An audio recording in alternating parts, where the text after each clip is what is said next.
Hi everyone, today we are going to be doing a little experiment to determine which looks better on an over 40 skin. Is it a matte foundation or is it a radiant dewy foundation? By the end of this video, we are definitely going to know what looks best on my skin. You're going to have to do this experiment at home if you want to know your preferences. And it is all down to personal preference. If you want to have glowy skin, you should definitely get your glow on. If you want to go down the more mattified route, please don't let anybody tell you that you shouldn't be wearing those sorts of foundations at the age that you are. Believe me, I fit well and truly into the over 40 category now, and I will not allow anybody to tell me what I should and shouldn't do with my makeup. Makeup is there to be experimented with. By the way, I feel every single day my age at the moment. I am exhausted for no reasons whatsoever. It's amazing. Hopefully by the end of this video I won't look as haggard as I do right now, but time will tell. Let's get on with it.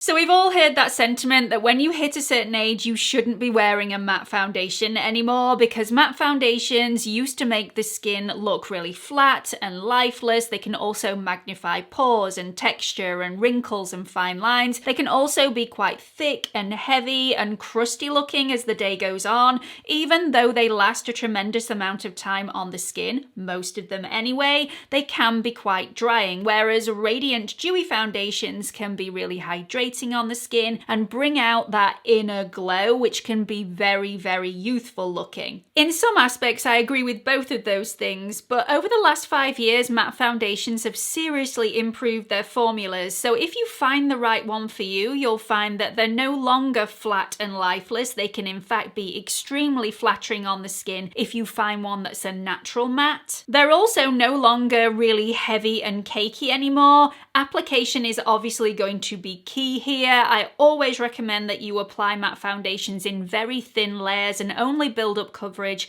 on the areas that you need it rather than throwing it all at the skin and hoping for the best. Matte foundations are also a lot more hydrating than they used to be, so not overly drying on the skin anymore. And instead of accentuating pores, texture, wrinkles, fine lines, they actually airbrush and smooth the skin instead. Radiant foundations, on the other hand, I've found have gone to the nth degree. So they are now super radiant or super dewy foundations. It's not just a touch of radiance, it's like uber radiance. And having something that is seriously radiant on the skin can actually be slightly less flattering when you have texture and larger pores. They can really accentuate those areas that you would usually want to disguise. Radiant foundations also usually don't have as much longevity as a matte foundation, so there's lots of different factors that you need to bear in mind when you're trying to find a foundation that best suits your needs. So we're going to concentrate on the skin today: foundation, concealer, powder, blush and bronzer. We are going to do a separate video on eyes. I'm going to bring my mum in for that video where we concentrate on shimmer eyeshadows versus matte eyeshadows on a more mature skin. So if you are interested in that, keep your eyes peeled for that video in the future. But let's get straight on with foundation. I'm going to put all of the matte products on this side of my face and all of the radiant dewy products on this side of my face. Now, usually I wouldn't put all matte products on or all radiant products on. I would have a mix of the two, but for the purpose of this video, we're going to go all out just so you can really see the difference. I'm just going to pop some matte foundation on this side of my face. I always see the difference when I apply a matte foundation first. It always gives me that sense of security and that confidence to wear slightly glowier products, say a blush product, on the top. Because I know my base is perfect. I know my pores are already airbrushed and my skin already looks really smooth. So just in those areas where I feel like I can get away with it, I add those more radiant products. I know a lot of people are going to say that matte foundations will accentuate their dryness. Yes, I agree with you. Some matte foundations will, but some radiant foundations will also accentuate and sit in your dryness. It's all about finding the right one, and I will be doing a video very shortly on the best matte foundations that I feel work for my skin. So straight away with my bare skin versus the skin with the foundation on, you can see all of my pigmentation has been cancelled out, but also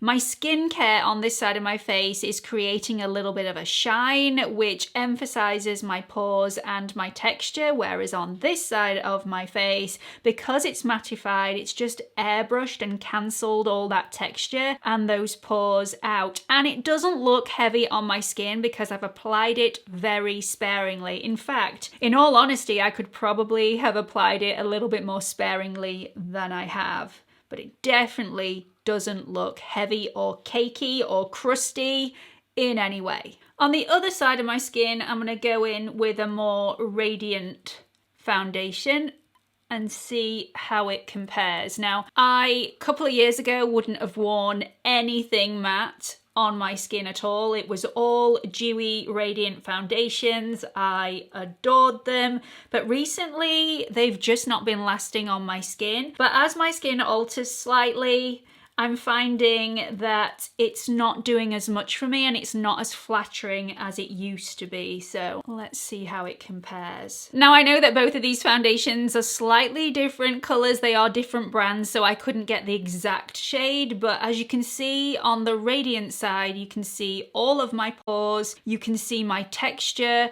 around my mouth, in between my brows, on my forehead. Whereas on this side, it's a lot less evident, even around my nose, which is my shinier area. Pores, non-existent. Let's move on to powder, because I think powder is really important. A lot of people think that powder is going to make your foundation look really heavy and cakey.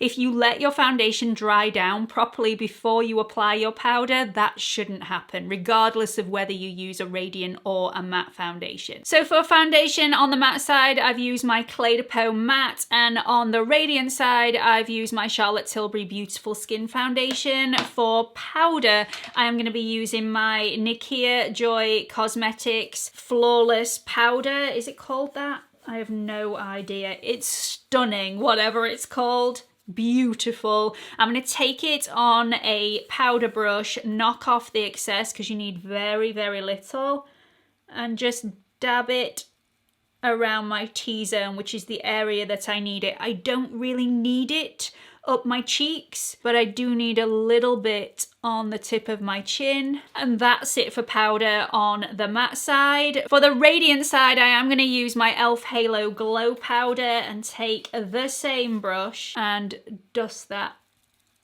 on the face. For concealer, on the matte side, I'm going to use my Holy Grail Duo, the Lancome All Over Concealer mixed with the Fenty Beauty Pro Filter Concealer. Pop that on a fingertip and just dot that underneath the eye. I prefer to use my fingers. I just feel it looks more skin-like that way because the heat of your fingertip just melts the concealer into the skin. And then on the radiant side, I'm using the exact same duo, just with a little bit of the Hollywood Flawless filter from Charlotte Tilbury mixed in, just to make it a little bit more radiant. So I really do like the sheen that the Hollywood Flawless filter gives that concealer, that light reflecting capabilities that it now has rather than being overly matte. But you can see a little more texture and more fine lines on this side than you can with the matte side. So that's definitely something that I need to bear in mind for future. Do I go radiant? Do I go matte with my concealer? At the minute, I'm swayed more on the matte route. But sometimes I might add a little bit of the Hollywood Flawless filter into the mix just to give it a little bit of a glow. I'm going to go ahead and apply some bronzer. I've got the Hoola bronzer from Benefit, which is matte on the matte side, and I've got the Hoola Glow bronzer in the same tone but glowier for the more radiant side. So I never really like to go for a glow bronzer because when the light hits your face at different angles, a bronzer can look different tones. So if you've not blended it out to perfection, it looks a little patchy, whereas with a matte bronzer is slightly more forgiving. So on this side, you'll see everything looks blended out beautifully, even though there's actually little bits of it that could do with a little bit more blending, whereas on this side, especially around this portion of my head, even though I've blended it out within an inch of my life, it still looks a little discolored, and that's because the light is hitting it at different angles and it's showing up differently on my skin. So really, really important to pick the right bronzer. Let's move on to blush. So turns out I don't own a lot of matte blushes. I have so many blushes in my collection, but most of them are radiant because that's my preference, because with a blush you can be way more precise with your application rather than being radiant with a foundation that goes all over the skin. A blush goes on the high points of your cheekbones or maybe even slightly lower if that's your preference, and I like to use my blush as a blush but also as a highlight as well in one. So I have managed to find the Givenchy Prism Libra blush, which is slightly matte, but it does have a little bit of luminescence to it. We're going to have to use our imagination with this. On the radiant side, I'm going to use the Milani Baked Powder Blush in the shade Luminoso. These are different shades, so artistic license is in full swing here. So I'm not going to go overboard with the blush today, although who's kidding, I probably will. I'm just going to take it around to my temples to add a bit more of a lifted effect, and on the tops of my cheekbones and slightly towards the apples of my cheeks, but not too low. Oh, it looks so pretty. Then I'm going to take the Milani blush, which is a way more radiant. Still, it has no really chunky particles of glitter in there, but it is definitely more of a sheen on the surface of the skin. So the differences in both sides are negligible. I think the major difference is with the foundation. You can definitely see the difference in my skin, and even though I've got a matte foundation on this side, it is very, very skin-like matte. This is not a flat matte foundation at all, so it still looks natural and yet airbrushed and smoothed and pretty much flawless on this side. Now again, I wouldn't always use pure matte products on one side of my face. I would elevate it a little bit and add a radiant blush or some lip gloss or a little bit of sparkle on my eyes to just lift the makeup look to that next level. But on this side that we've got all radiant products, it definitely doesn't look bad. But the more texture and the more open pores, large pores, the more wrinkles and fine lines that I had, the more it would show up. So especially around this point on my nose, you can definitely see the texture. You can definitely see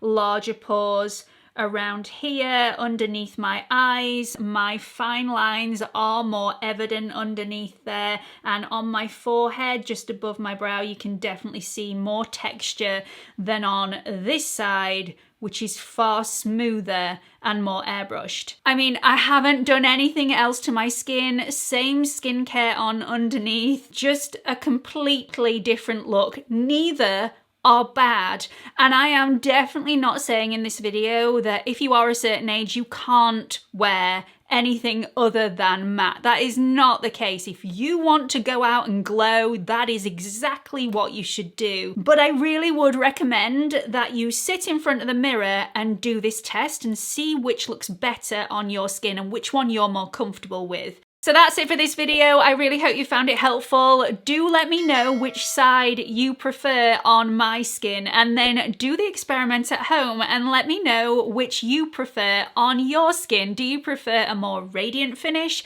or do you prefer a more matte finish? Let me know in the comments section. Don't forget to like and subscribe, and hope to see you all in the next video. Bye everyone.